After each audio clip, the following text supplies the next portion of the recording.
Sa wifi yung cellphone eh. Naman, Cherry.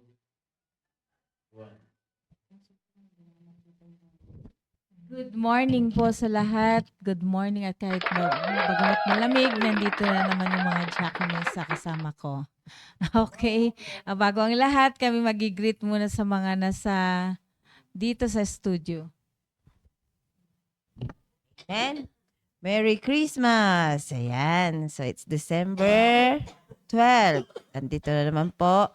Kaya enjoy po natin ang pag-uusapan natin yung kapanganakan ng ating Panginoon Hesukristo. Kaya marami po tayong mapag-uusapan po. Good morning po. Yun lang po. To God be the glory. Hello, isang malamig na umaga po. Ayan, papainitin tayo nung nasa likuran namin na fireplace. Magandang umaga po sa lahat. To God be the glory. Amen. So, bago ang lahat, nais naming i-greet ang nag-iisang nasa Google Meet. Walang iba kundi si Sister Tintin. Sino yung dalawa? Si Matmat. Okay. Mapapangatlohan yan pag nagising si Matmat. Okay. Sa FB Live naman po, wala kaming access kung sino lang nasa FB Live. At hindi rin po namin alam kung saan si Ma'am Sheila pupunta. Pero hintay-hintay natin para tayo magsimula.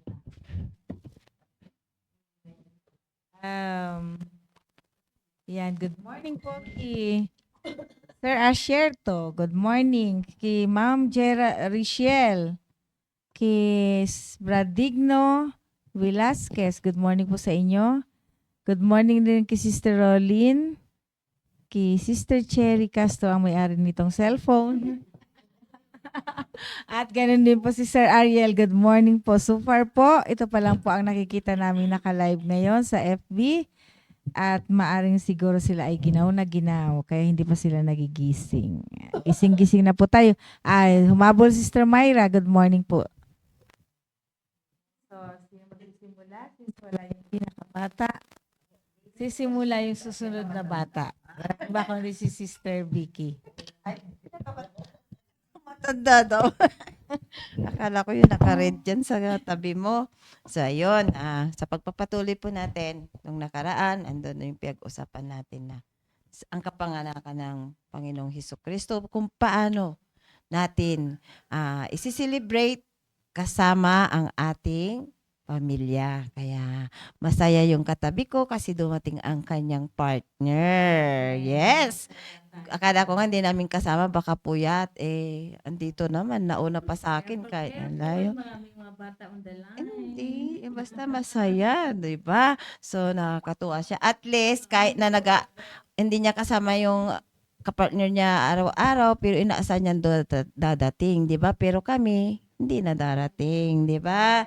Kaya, enjoy po tayo. Kaya, ang pag-usapan natin kung paano natin i-celebrate at kung ano yung pagpapahalaga natin sa kapanganakan ng Panginoong Hesukristo. Kaya kung napanood po natin, yung mga nandyan, yung palabas namin nung first group presentation, Christmas presentation dito sa church, Ministers and the Lion of Judah, ay ako napanood ko po yung replay, yung buong, yung, yung buong palabas. So, totoong-totoo po na nangyayari sa buhay Kristiyano po yung palabas po namin.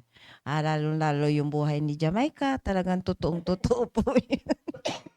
So, nakakatuwa kasi habang nagpa-practice po kami, ang nakita ko po doon, biglaan po yun eh. Hindi kagaya lang ko, November nagbubunutan. Biglaan po yun. Tapos sabi ng leader namin, sana tayo mauna. Kami nga ang nauna. Tapos nag-join force na ang Lion of Judah na kahit biglaan, 2 araw lang po nag-practice. Ang maganda doon, kaya maganda yung kinalabasan kasi andoon po yung unity. Yes. At conviction na sa taon-taon natin ginagawa, sanay na tayo, biglain tayo, di ba? Yun yung training ni pastor sa atin. Bigla kang tatawagin mag-pray, bigla kang sasabihan na mag-preach, pero andun yung conviction mo ay kahit na anong mangyari, ay magagampanan ng maayos. Kaya lalo si Ma'am Cherry, kagrupo namin, andyan din yung cooperation niya. Nakita niyo yung anak niya, si Pongpong, di ba? Nangunguha ng bakal sa church pala. So, nakakatuwa talaga. Hindi ni-represent lang yan ni Pongpong, pero yung talagang kumukuha na wala Oo, na. kaya yung verse ko nung nakaraan, yung masaya sa pamilya, tapos andoon sa grupo, ando yung sa church, yung ando yung pagkakaisa natin. Na Psalms 133 verse 1, sabi niya, brethren, di ba? Ano na yun, yung yung Ay, smart din. behold, how good and how pleasant it is for brethren to dwell together in unity, 'di ba? Kaya ayun, kagabi nagpa-practice na yung sunod na grupo, 'di ba? Marami ba sila kagabi? So, tapos yung leader pa namin biglaan nung Tuesday may siya coverage. Nakaka-bless ando pati yung prayer, 'di ba? Ando yung prayer namin at noon lang gabi last practice namin tinuruan niya si Josiah na paano yung spotlight. Kung gaano gagamitin. Ay nandun talaga din na yung nga nung pinapanood ko kahapon yung buong kasi pinabidyo ko kay Inday. Talagang napakaganda. Tuloy-tuloy. Nung practice namin, parang kasi paulit-ulit. Pero nung kasi andun nga po yung prayer and cooperation at unity ng bawat isa. Kaya, ang ganda po itong Christmas, lalo po sa ating pamilya. Andun yung pagkakaisa natin sa salita ng Diyos para kahit na simple lang yung handa, kahit lang yung binadget na 500 na Noche Buena, ay masaya pa rin po tayo. Kahit ganun lang po yung budget natin, 500. Pero yung katabi namin, hindi 500. Dagdagan mo po ng 0 yung Noche Buena niya. 500,000. Diba? O, di ba? 500,000 daw. Sana Oo, all. sana also. At tingnan natin, ando yung conviction natin na talagang yung Christmas ay hindi yung sa pangsanlibutan, kundi sa makadiyos na pamamaraan ang gagawin natin. Kaya tingnan po natin sa Acts 20. 8 minutes na ako. So, verse 19 to 24. So, tingnan natin. Opo. Sabi, ayan. Kaya doon yung parating ko natin na nandyan tayo lahat sa ministry, buong family, at pag nandyan na kayo lahat sa ministry, ay yung disciple natin. Na ulit, sa Bible study namin kagabi, ang saya-saya kasi sa Labot family, andyan makikita mo rin sila sa Sunday, ay nandyan po sila, ang layo yung anak nilang panganay, ay nakakasama po dito sa church. Si Sir Ernesto na lang ang hindi nakakasama. Kaya prayerfully, itong December makakasama na po si Brad Ernesto dito po sa church. Lalo na po sa Sports Fest. Yun ang pinampapaano namin kay Sir Ernesto. Ikaw yung pag-asa namin sa track and field. sa yung tag of war, sabi namin. Kaya andun yung kasiyahan na kahit 500 lang yung binudget sa atin na Noche Bueno, Noche Buena, pag andyan yung unity, andyan yung conviction natin, andyan yung pagpapakumbaba, hindi TI, di ba?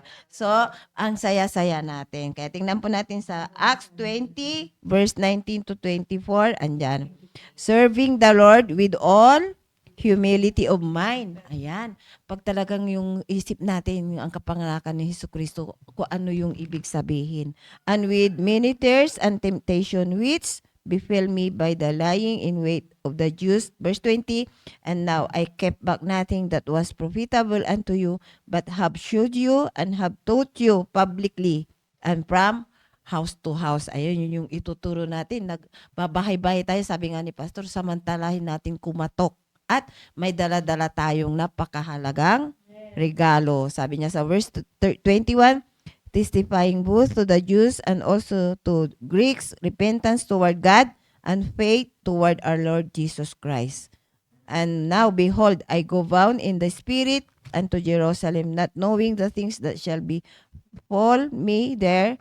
Verse 23, save that the Holy Ghost witnesseth in every city, seeing that bands and affliction abides me. But 24, sabi niya dito, but none of these things move me, neither count on my life there unto myself, so that I might finish my course with joy, and the ministry which I have received of the Lord Jesus, to testify the gospel of grace of God. Yun po yun ang isi-share po natin itong panahon ng Pasko, kapanakan ng ating Panginoong tagapagligtas, at andun ang nakalagay dito, with joy. Kaya kahit na anong mga problema, ano yung mga pasanin po natin, samantalahin natin itong Kapaskuhan, itong sineselebrate, at talagang pag wala talaga sa church, walang salita ng Diyos, talagang magulo po. Totoo po yung mga nai-present ng group presentation. Yun po yun, andyan yung tatay, kahit na walang pera, nagiinuman. Andyan yung nanay na kung kailan namatay asawa niya, sa kanya iyakan, pero nung nabubuhay, kinukonsumi niya, may pambili ng cellphone, may pampariban siya, di ba? Ganun talaga yung mga nanay, walang salita ng Diyos. Kaya yung mga anak, kawawa, di ba? Kaya pero pag nasa church tayo, andyan, tas yung buong family nagkakaisa, ay talagang masaya po itong Kapaskuhan na kahit na wala tayong pera, may maibibigay, may maisi-share tayo sa mga bahay na ating pupuntahan na yung nga, andyan, yung caroling na naman yan. Pero tayo, isang Kristiyano, magka-caroling, mamaya, yung mga Sunday school teacher, magka-caroling sila. Pero hindi sa sarili po nila, kundi para sa mga bata. Na gagamitin po sa Christmas fellowship ng mga bata, ay gagamitin po yung makakaroling nila. Hindi kagaya noon, pag nagkakaroling kami ng mga bata kami, pambili ng para sa sarili. Di ba? Pero ngayon, dito sa PMA Baptist Church, mga Sunday School teachers, mga ngaroling po para sa mga estudyante. Lalo yung mga bago sa church, yung mga batang dinidisciple, ay mai-enjoy nila, at ang mahalaga doon, mauunawaan nila kung bakit ipinanganak ang Panginoong Hesukristo. Kaya yun po, yun lang po yung maisi-share ko sa umagang ito, at enjoy po natin lahat ng mga salita ng Diyos na maisi-share ng mga kasama ko po. Yun lang po. To God be the glory. Amen. Sister Vicky, thank you. Ma'am Sheila, good morning po. Nakalaki Sister Emilia. Good morning. Kayo na muna, ma'am. Good morning po. Sige po, kayo na lang po muna. Kasi Okay. inaayos pa yun. Okay. Kasama po ni Sister Irene. Yes po. Okay. Kasama namin. Sige Last po. Friday. Since nauna yung pinakabata dito ngayon sa studio, unahin naman, sunod natin ang pinakamatanda. Walang matanda dito. Amen. Magandang umaga po sa lahat muli at napakalamig pero ang ganda ng kaysa naman sa mainit. Mas maganda. Amen. Sige po. Yan po yung ating pinag-uusapan na ang pagmamahal ng isang ina. Pero ngayon pong Christmas ay andyan po yung makikita po natin yung tunay na pagmamahal ng isang ina kapag dumarating ang ganitong celebration. Tayo bilang isang nanay ay andyan kapag sumasapit ang Pasko ay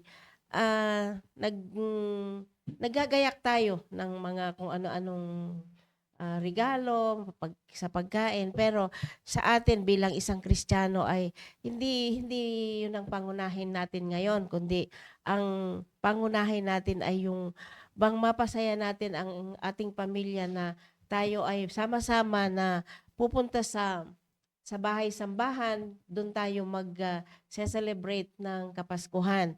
At ganoon din yung mga pinupuntahan natin sa labas na ating dinidisciple ay kakayagin natin sa bahay-sambahan.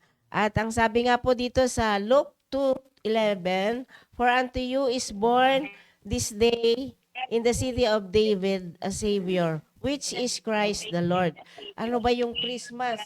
Ang Christmas po ay, ito po ay season po ng mga regalo. It's season of gift, sabi nga po ng karamihan na ito po, andito po yung happening ng mga kung sino-sinong tao, banding. Pero ito po ay, it's all about, dapat tayo pong mga Kristiyano ay kay Kristo lang tayo nakapokus. Yun po ang ating pinopokus tuwing ganitong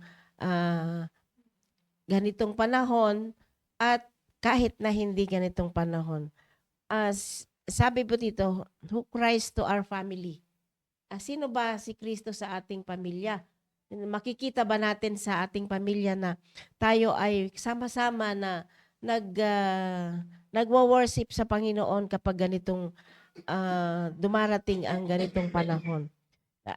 Sabi nga na Christ is the center of our family, lalong-lalo na ngayon na Christmas nga na nagkakaroon tayo ng bonding ng ating family na sa church na kasama natin ang Diyos.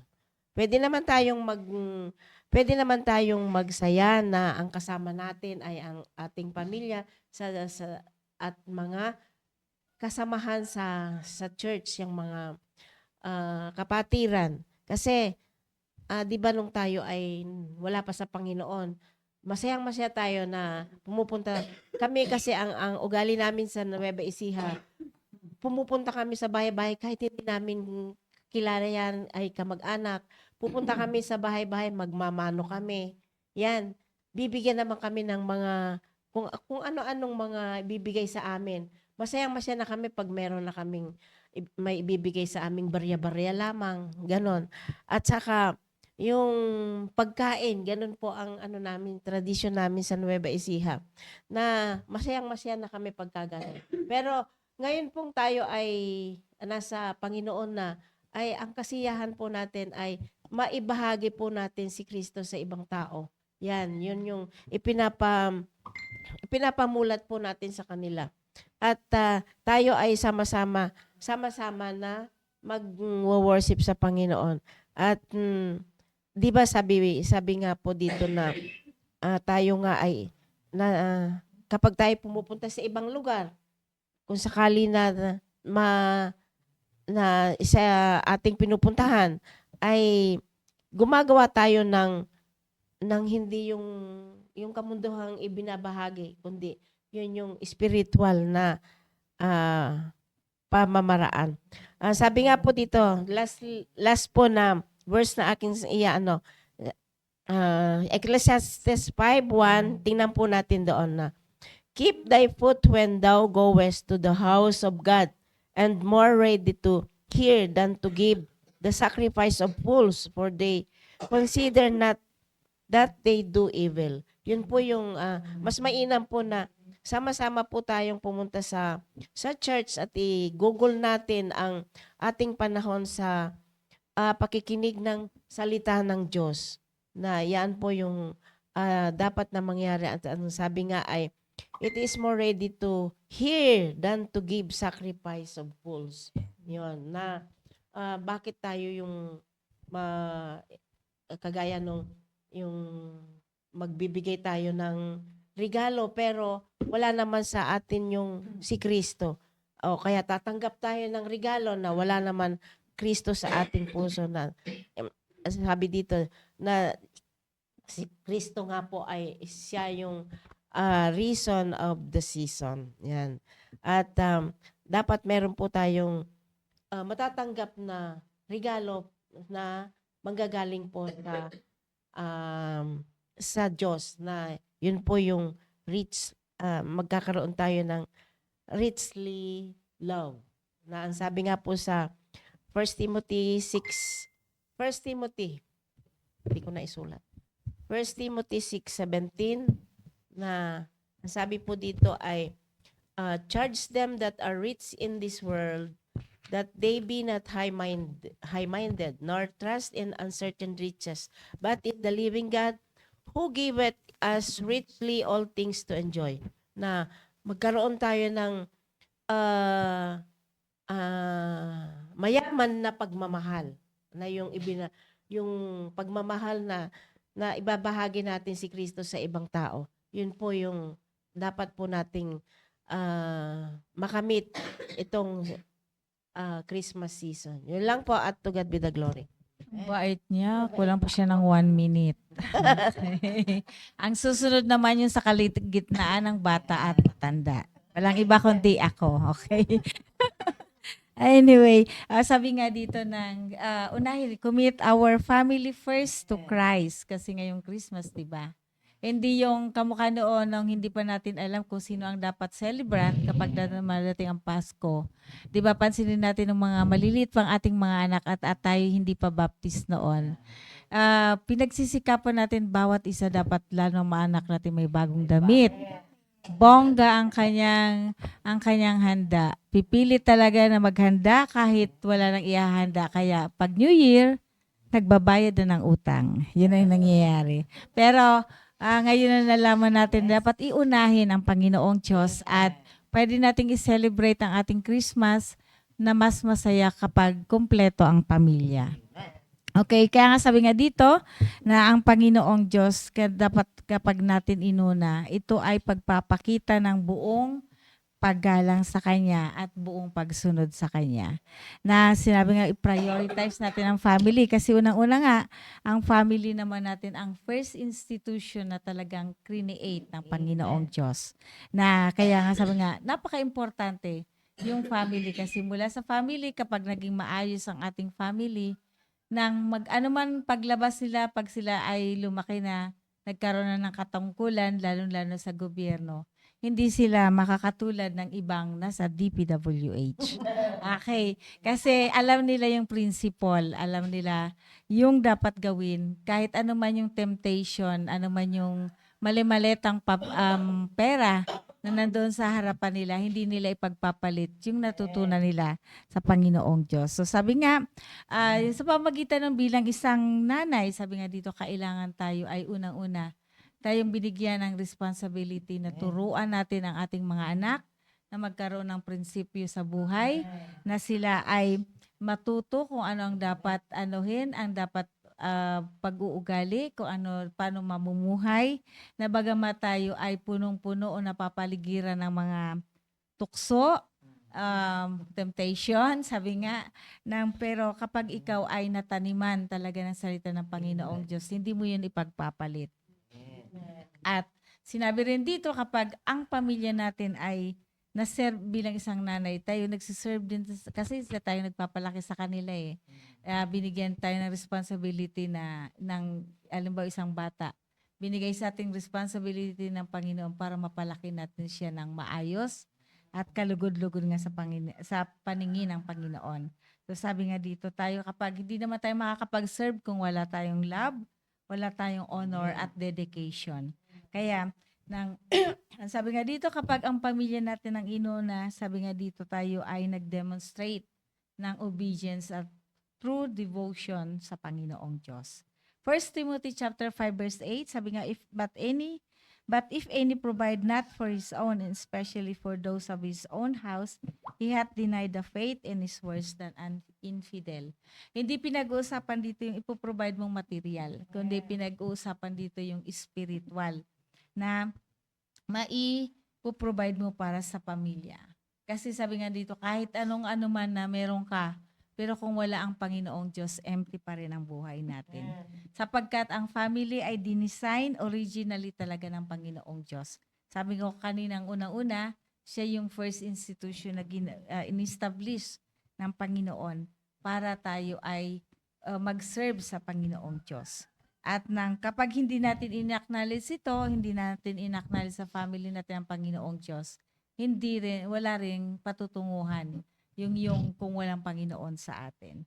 So sabi nga sa Psalms 127 verse 3, Behold, children are heritage from the Lord, at the fruit of the womb is a reward. Sabi nga, ito yung i-highlight na dapat natin yung ating mga anak, na mula pa sa kanilang pagkabata, tuturuan na natin sila kung paano mamuhay, kung paano maging blessing, at paano maging gift sa kanyang parents. So, regalo siya. Hindi yung regalo ng, di ba kung may matino kang anak at hindi pasaway, isang talagang great na gift yun mula sa Panginoong Diyos. So, kaya sabi dito, it is the command ng Panginoon na unahin natin siya, unahin natin ang Panginoon sa ating mga tahanan. Nung nakikinig nga ako ng devotion last Wednesday, sabi nga ni Sir Ariel, hindi lang naman talaga dapat, at sinabi rin ni Sister Benny kanina, hindi lang pag Christmas ka na magsiserve sa Panginoon o kaya unahin mo yung pamilya mo.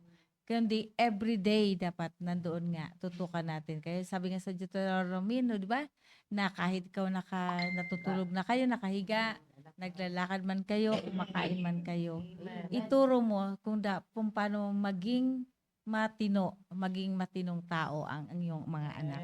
So, kaya nga sabi nga kapag inuna natin ang Panginoong Diyos sa ating mismong tahanan, lahat ito makikita na lang natin kung gaano din kaganda at kasaya yung pamilya na yun. Kapag tayo ay, paano ba sa mga pagdating sa mga bata, sa mga anak, paano ba nila mauuna muna ang Panginoong Diyos sa buhay nila? Sabi nga dito, obey your parents.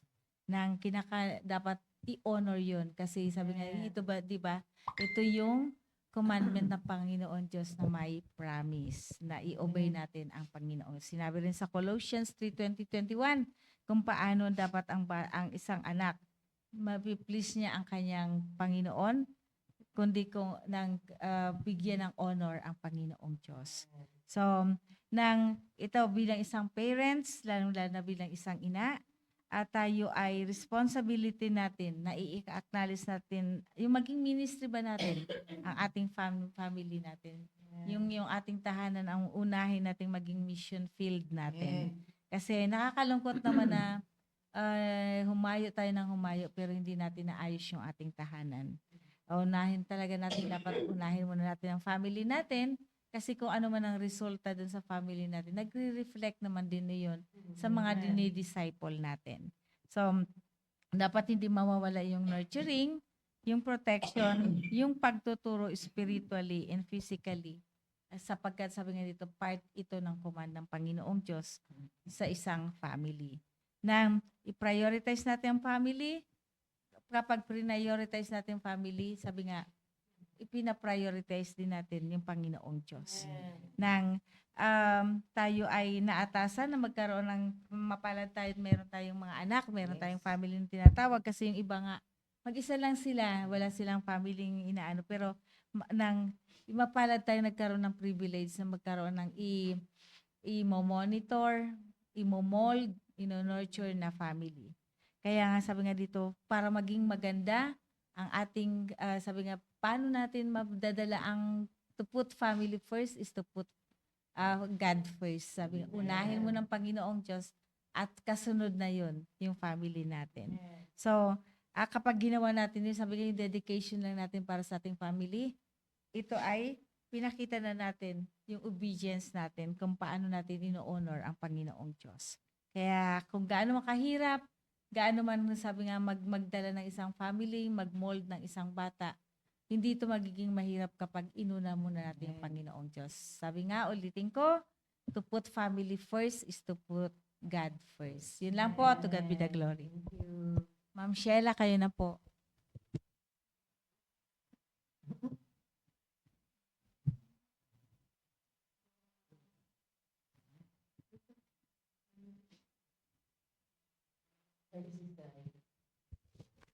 Sister Irene, yung pinakabata. Ang mic na yan. Nakamute Morning po. po sa lahat ng nakikinig. Yan. Ayong buntag. Yan sa Kabisayaan, sa Kabikulan. Maray na aga. Yan. Maray na aga. Yan sa Kailocanohan. Na imbag na bigat kada kayo amin. Yan. Yan. Salamat po sa mga host na aming narinig kanina. Kay Ma'am Benny, kay Ma'am Beth. Yan. Yan naman. Nandito kami kila Ma'am Emilia. Yan. Salamat sa aming narinig. Yan na lagi nating uunahin ang ating family. Ang ating team ngayon ay Commit Our Family to Christ this Christmas. So ngayong panahon na ito ng Christmas ay wala tayong ibang focus, dapat ay ibahagi natin ang ating Panginoong Hesukristo. Hindi natin dapat focus yung ano ba yung ihahanda, ano ba yung regalo na marireceive o ipapamigay. Ang mahalaga ay yung madala natin yung ating buong family. Yun, yung ating commitment dapat na i-commit natin yung ating family sa ating Panginoon na this Christmas ay magkaroon tayo ng gathering. Yun yung maging goal natin. Yun yung magiging lagi nating inaasahan. So, ating pinagpipray yung ating family ay madala natin sa ating church. Way back 2006, nung ako'y nakarating sa church, ang team namin noon ng church na aking natin nandyan sa PMA Baptist Church,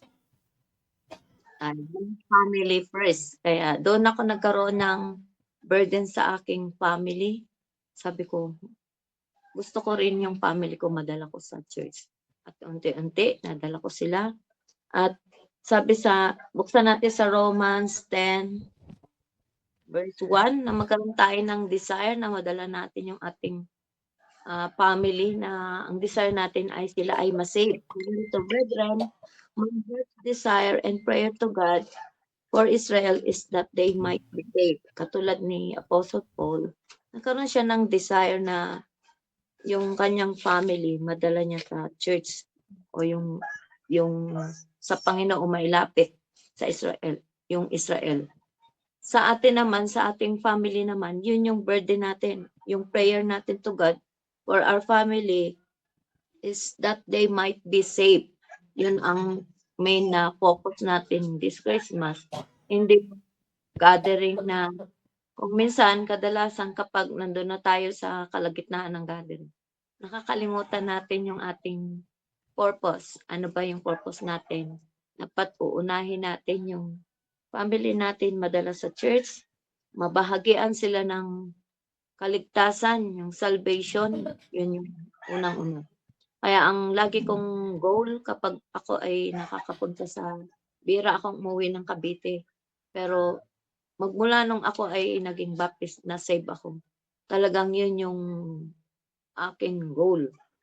Double purpose yung aking pagpunta doon. Kung meron akong nilalakad na mga papeles, yung aking sadya ay dapat hindi mawawala doon yung maibahagi ko sa family ko yung kaligtasan. Kasi yun yung chance privilege yun na habang nakakasama mo yung family mo, kailangan maibahagi mo yung salita ng Diyos. Kasi hindi natin hawak yung buhay natin, hindi natin alam kung kailan sila mawawala sa mundo. Maganda yung bago man dumating sa ganong kalagayan, yung appointed time ay naibahagi natin si Kristo sa kanila.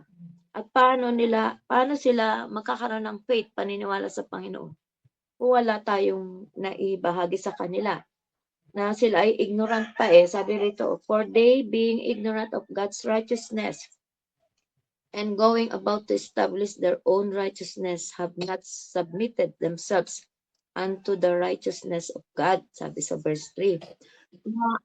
Ignorante sila sa katuwiran ng Panginoon. Hanggat hindi natin ibinabahagi yung salita ng Diyos, ay akala nila tama yung ganong klaseng celebration, di ba? Pag Christmas, andyan yung nagbibideo okay, andyan yung nag-iinuman sila. At ikaw naman na may alam ka sa salita ng Diyos, yun yung pagkakataon na mabahagian mo sila na hindi ka ayon sa kanila o yung alam mong kaligtasan, nagko-compromise ka. Sabi nga ng awit, stand firm. Huwag tayo mag-compromise. Yan. Na kung ano yung ating nakakasalamuha, ay sikapin natin na maipaliwanag sa kanila yung scriptures, yung ating natutunan. Na sabi rito sa verse 11 ng chapter 10 ng Romans. For the scripture say, whosoever believeth on him shall not be ashamed. Na kapag na-develop na sa kanila, yung natutunan nila, yung paniniwala nila kapag naibahagi natin si Kristo, ay unti-unting mamumulat yung kanilang mata sa katotohanan na hindi pala tama yung kanilang nakasanayan. Kasi tradisyon yun. Siyempre, lahat naman tayo pinanganak, wala pa tayong alam sa patungkol sa Panginoon. Kaya mahalaga yung may naririnig na tayong salita ng Diyos. Kaya nga yung mga bata, dinadala natin sa church. Kaya maliit pa sila, dapat natataniman na. Sabi nga sa verse 14, how then shall they call on Him in whom they have not believed? Ano sila maniniwala? Wala namang silang narinig. In whom they have not believed. And how shall they believe in Him of whom they have not heard? Kaya mahalaga yung may marinig sila na salita ng Diyos. And how shall they hear without a preacher? Yan. Kaya sisikapin natin madala sila sa church kasi andoon yung maririnig nila yung preacher na nagpe-preach. May mensahe patungkol sa kaligtasan, kung paano mamuhay bilang isang totoong tagasunod ni Kristo, Kristiyano, ay sikapin natin. Kaya ang rules namin noon sa bahay, walang bisita na hindi madadala sa church. Kaya lahat ng bisita ko, mga kamag-anakan na pupunta sa amin, noon diyan pa kami sa Palma, nung nasa town pa kami nakatira, ay lahat na, kahit ang lit-lit ang bahay na tinitira namin, siksikan kami. Sabi ko, kinakailangan paglinggo, sarado ang bahay, walang bisita na hindi pupunta ng church. Dinadala ko talaga sila. Sabi ko, sorry, close ang bahay namin pag itong araw. Kailangan lahat tayo nasa church. Kaya nadala ko yung mga kapatid ko na bumibisita sa akin, yung mama ko. Yan. At yung pinakalas na nadala ko yung lalaki, yun yung aking ini-invite na naman uli para ma-follow up siya. At siya yung aking pinagpipray na madala kasi dito lang naman sila sa Baguio.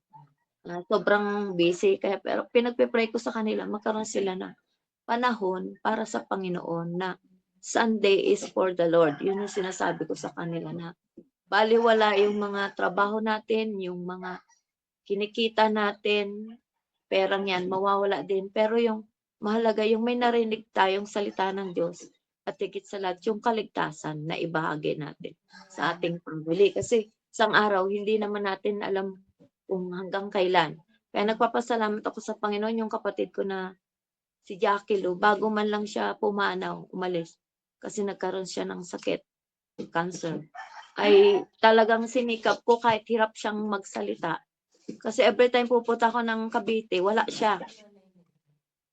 hindi siya nakikinig. Alam mo, yayayain ko mag-Bible study, hindi siya nakikinig, may kausap sa phone. Pero nung nagkasakit siya, sinikap kong mabahagian siya kahit uutal-utal na siya. Di na siya masyadong makasalita. Yan yung mama ni Joy. Yan, nagkasakit siya. Ang aga niyang nagkasakit. At dahil matigas ang ulo nun. Pero salamat sa Panginoon, siya ay tumanggap sa Panginoon. Pagkaraan na siya ay tumanggap. After 1 week, namatay siya. Ay, salamat sa Panginoon at siya ay tumanggap sa Panginoon. Yun po yung dapat ultimate goal natin, yung ating desire, yung ating commitment sa Panginoon na dadali natin yung ating family. Kahit sino pa yan. At sabihin natin, adik yan, sige.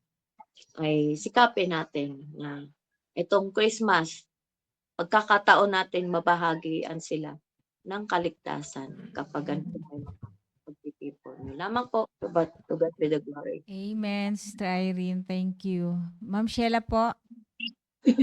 Ay, ito ka ma'am. Ito ka naman. Oh, dyan. Po, dito na lang po. Sige. Kalimutan. Ayan. Maraming salamat sa Panginoon at kami ay nakarating po dito sa area, sa Youngland, Camp 7, sa may pinakadulo po. Dito po sila nakahanap ng house, sina Sister Emilia. Nung last Friday po kasi na nag-usap kami, ay pupuntahan namin sila. Kaya lang, alauna na yata yun na nakarating kami. Galing sa revival. Kaya sabi ko sa next Friday na lang po. So ngayon po natuloy yung ano. So natutuwa kasi ako kay Sister Emilia kasi super excited siya na malaman yung mga activities ng church natin. Palagi siyang nag-i-inquire kung ano yung mga activities, mga soul winning, mga good news class sa mga bata.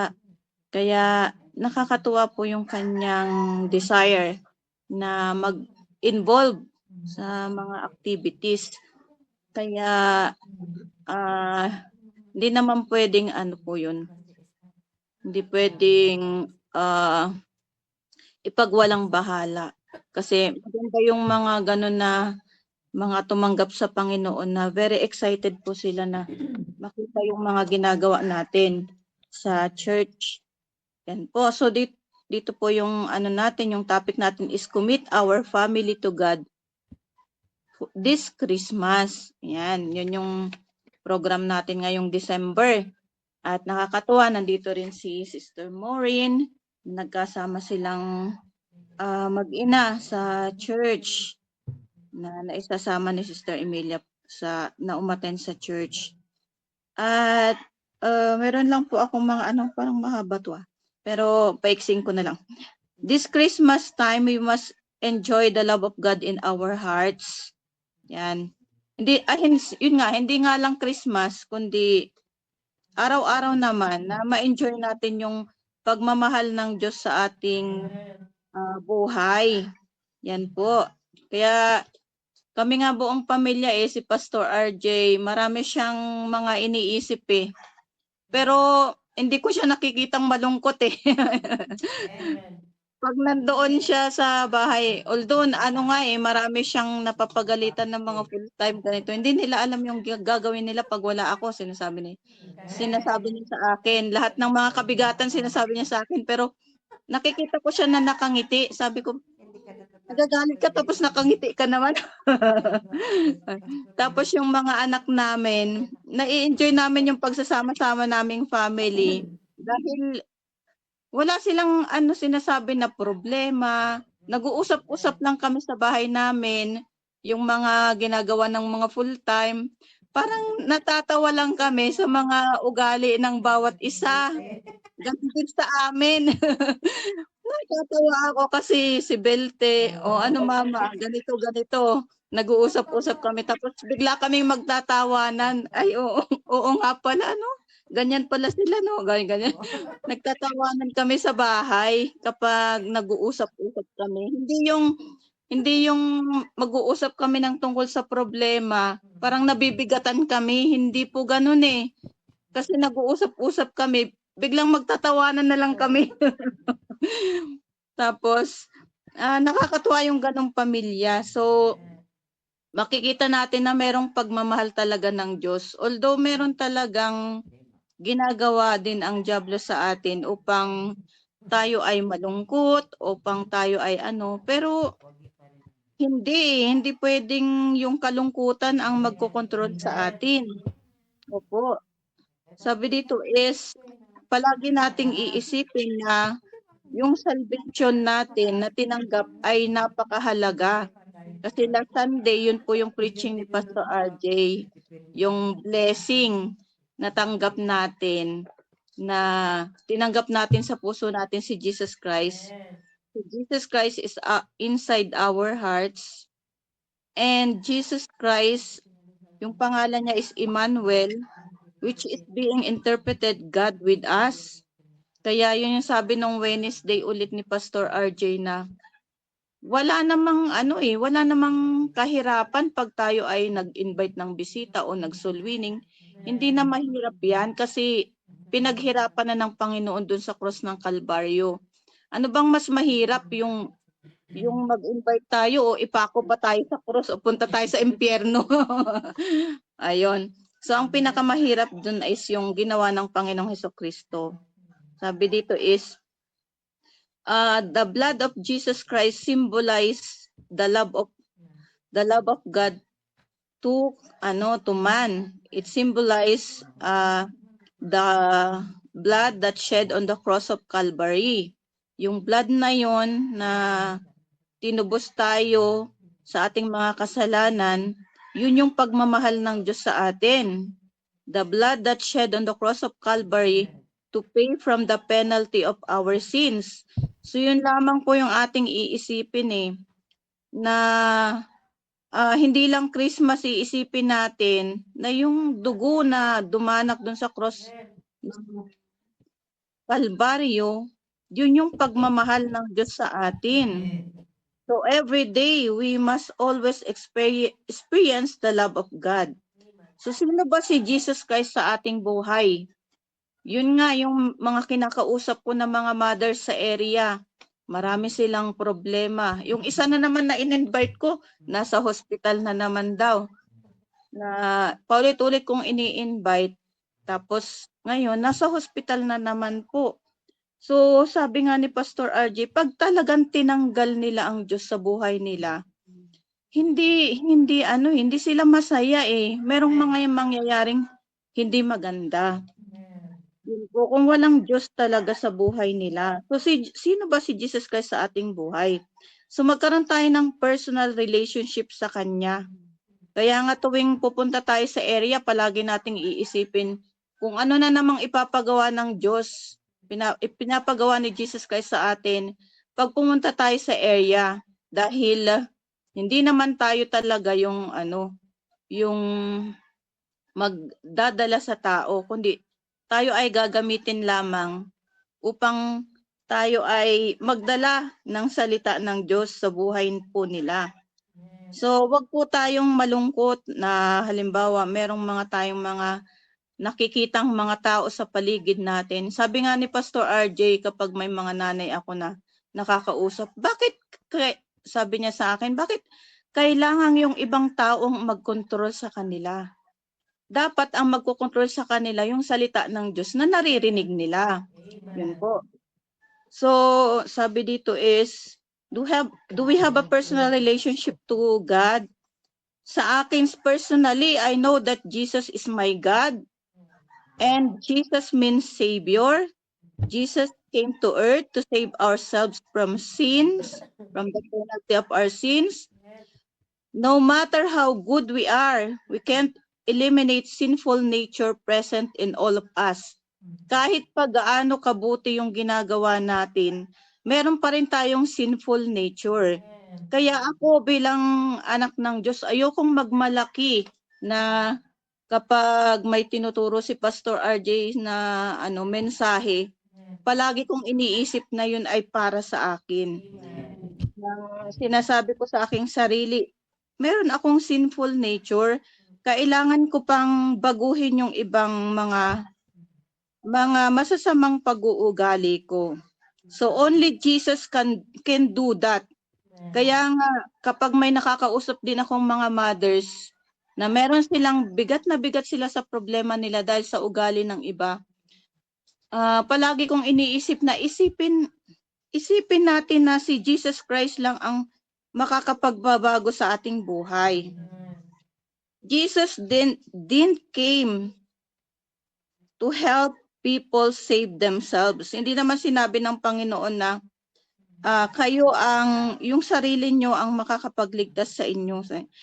He came to be our Savior. Kaya nga, iniwan niya yung trono ng langit para pumunta dito sa lupa upang iligtas yung ating sarili. Hindi natin kaya eh. Hindi natin kaya yung penalty ng ating mga kasalanan. Kaya siya bumaba dito sa lupa.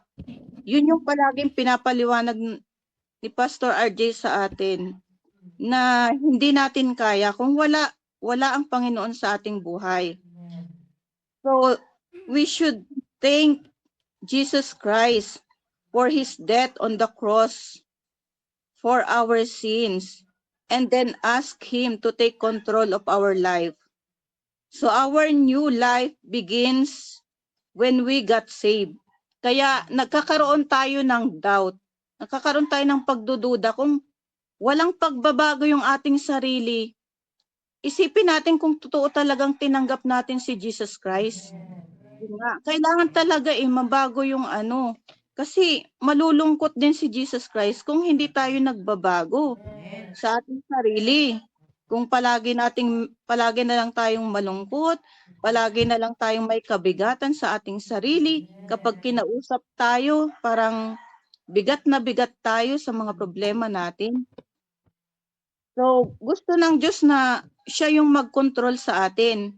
Pero yun nga yung nakakalungkot na hindi yung Panginoon, hindi yung banal na Espiritu na nagkocontrol sa atin, kundi yung flesh pa rin natin, yung dati nating pagkatao. Now, we must rejoice that God allows us to have personal relationship to Him. Maging masaya tayo kasi inaalaw tayo ng Panginoong Diyos na magkaroon ng personal relationship sa Kanya kasi hindi basta-basta yun.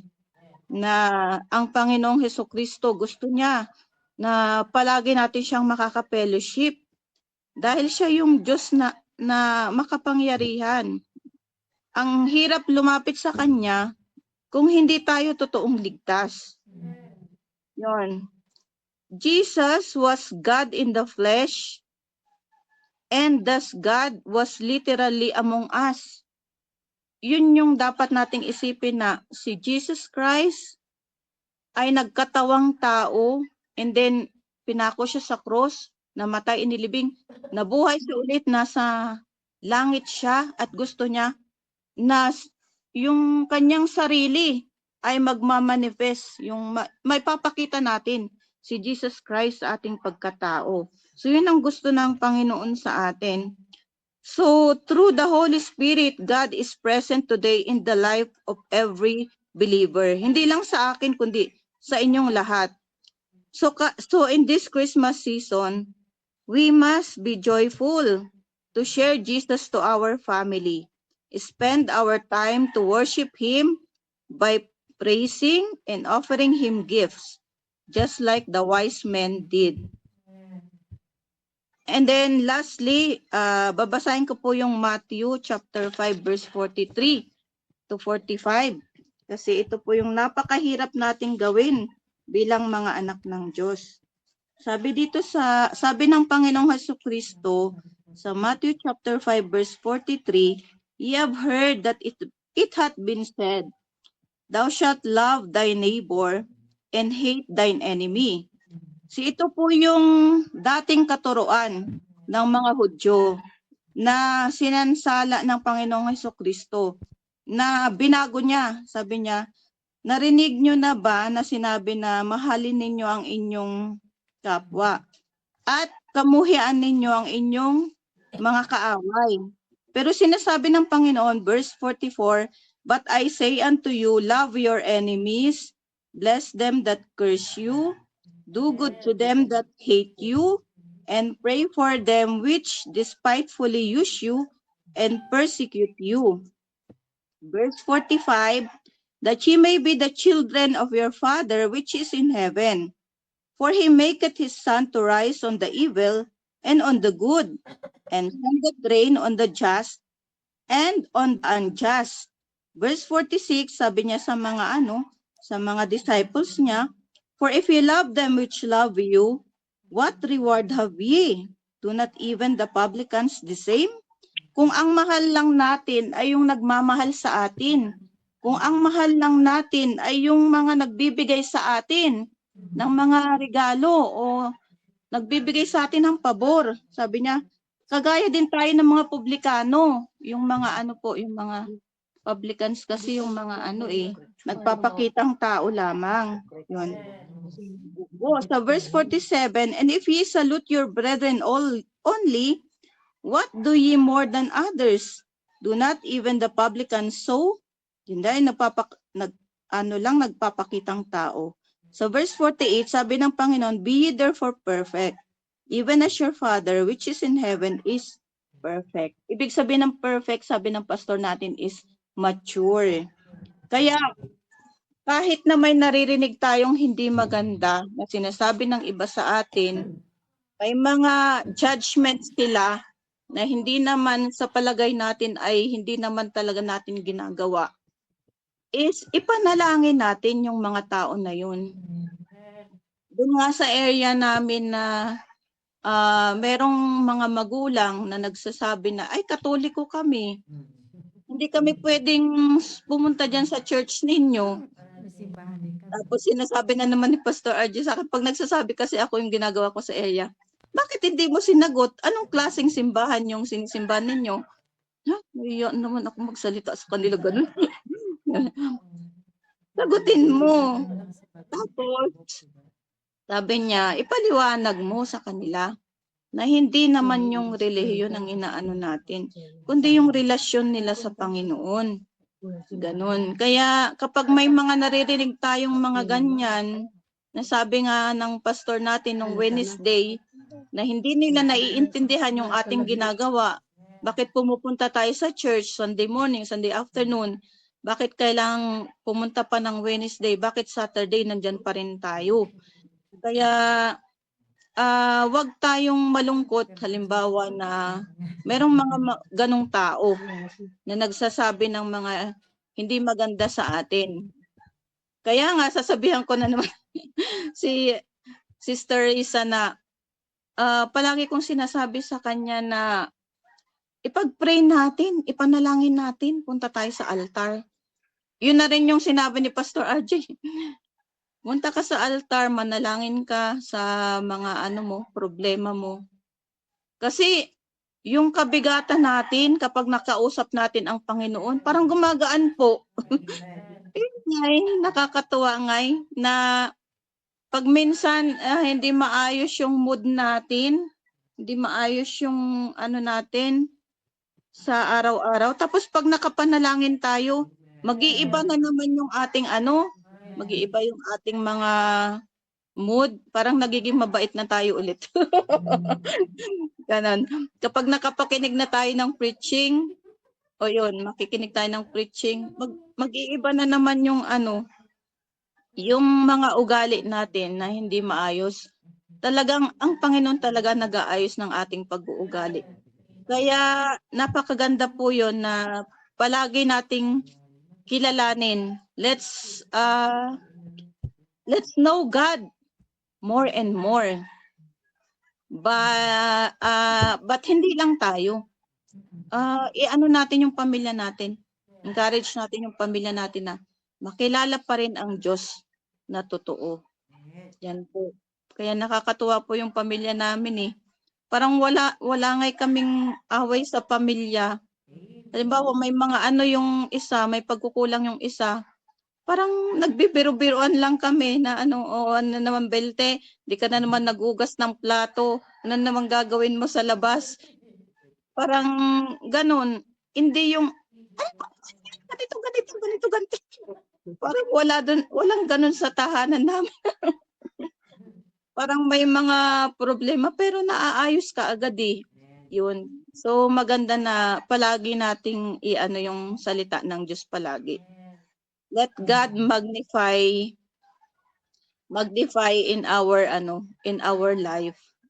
Yun po. At ayan, sino yung kasama natin sa Google Meet? Ay, ito pala, kasama ko po Sister Emilia tsaka si Maureen. Ayan, para mag-share din po sa inyo. Ako na lang yung nagsalita. Ah, Na ano po yung... Good morning sa ating lahat at salamat nakauwi din ako para ito din na kung siguro last month baka hindi din naka-attend si Maureen sa church. Baka wala siyang ibang pinupuntahan. So nagpapasalamat din po ako at talagang plano din ng Panginoon yun na kahit pinipilit kong i-extend kasi nga marami pang ayusin. Wala pang money. Pero siya po yung niluhod ko po sa Panginoon kasi yun talaga yung dapat natin lapitan. Wala pong iba. At itong si Maureen din ay nakikita naman din na yung ginagawa ko na sana po ay masundan din na hindi lang pangsamantala na sumusunod kasi andito ako.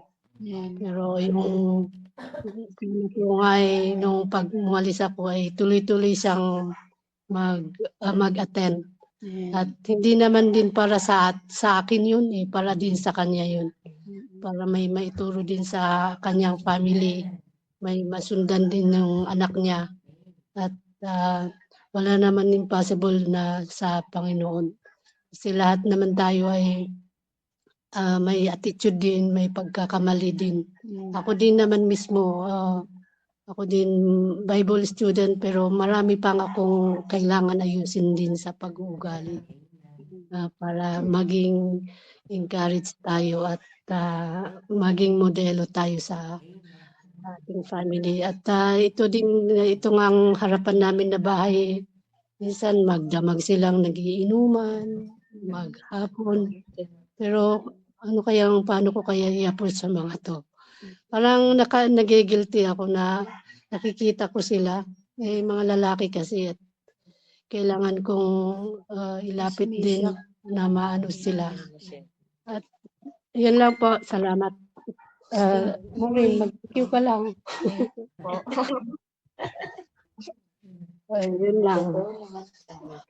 Thank you po. Yan po, back to studio. Salamat po sa inyo. Amen. Si Sister Tintin din. Amen.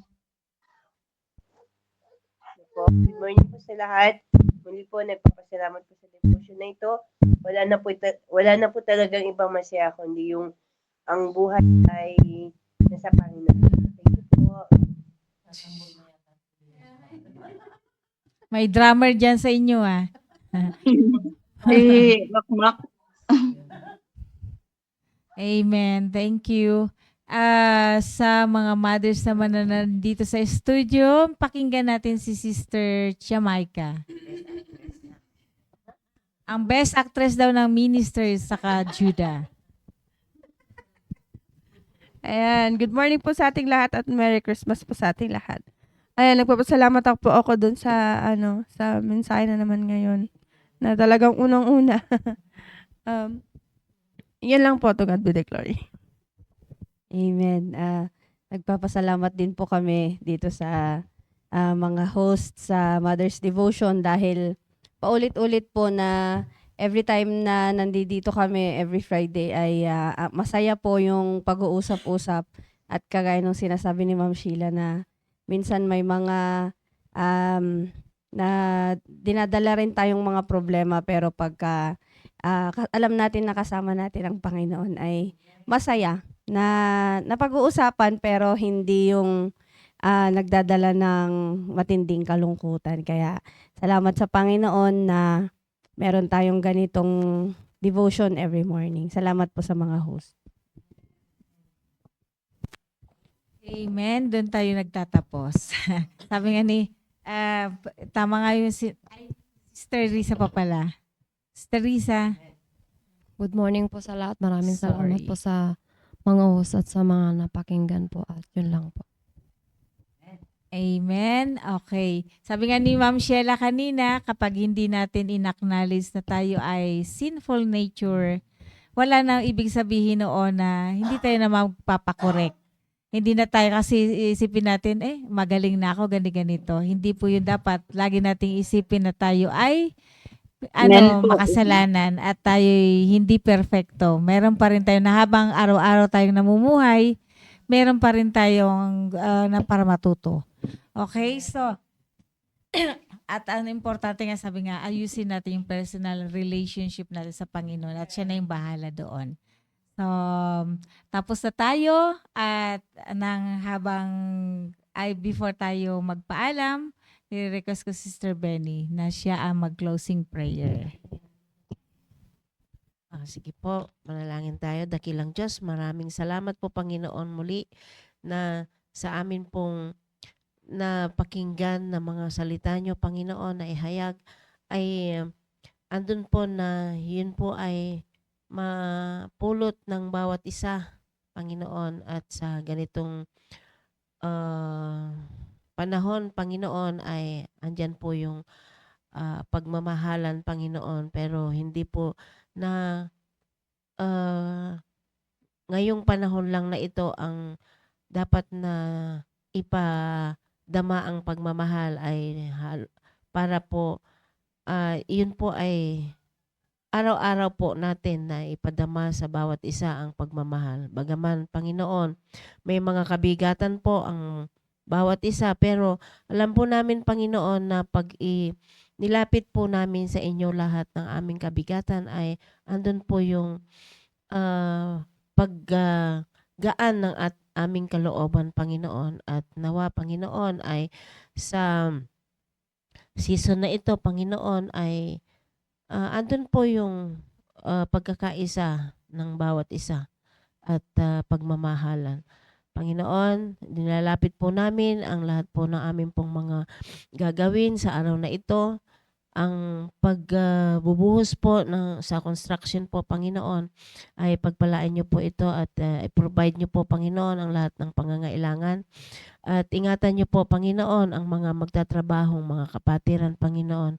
Salamat po sa aming pong pastor na patuloy nga po, Panginoon, na nagpupus sa bawat isa, Panginoon, ang mga gagawin po namin. At sa araw ng bukas, Panginoon, ang family devotion ay pagpalain niyo po. At lahat po ng mga papuri at pagsasalamat ay binabalik po namin sa inyo. Ito po aming dalangin sa pangalan ni Jesus. Amen. Amen. Bukas po, family devotion ng Thank you Saturday, po. 5 o'clock. Thank you po. Sige po. Thank Thank you. you. Thank Bye-bye. you. Thank you. Ay, nakita ba kayo?